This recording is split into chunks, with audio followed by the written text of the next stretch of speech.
লাইলাতুল কদরে নফল নামাজ পড়বো 2 রাকাত করে। মাগরিবের পর থেকে ফজরের আগ পর্যন্ত এই সময়ের মধ্যে যখনই আপনার সুযোগ হবে তখনই আপনি নামাজে দাঁড়াবেন এবং নামাজে দাঁড়িয়ে প্রথমে নিয়ত করবেন যে আমি এখন 2 রাকাত নফল নামাজ কিবলামুখী হয়ে আল্লাহর সন্তুষ্টির জন্য আদায় করিতেছি। এতটুকু কথা অন্তরে সংকল্প থাকলে নিয়ত হিসেবে যথেষ্ট হবে, আর কোনো অতিরিক্ত শব্দ যোগ করতে হবে না।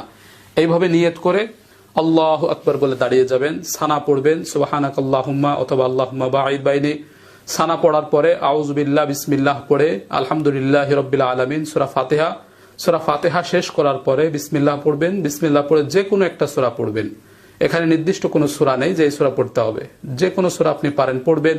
প্রয়োজনে এক সূরা বারবার পড়বেন, প্রয়োজনে একাধিক সূরা প্রথম রাকাতেই পড়ে ফেলবেন, কোনো সমস্যা নেই।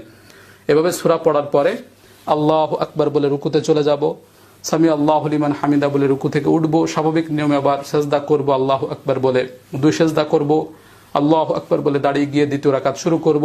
শুরুতে আমরা বিসমিল্লাহ পড়ব, বিসমিল্লাহির রহমানির রহিম পড়ে সূরা ফাতিহা পড়ব আলহামদুলিল্লাহি রাব্বিল আলামিন।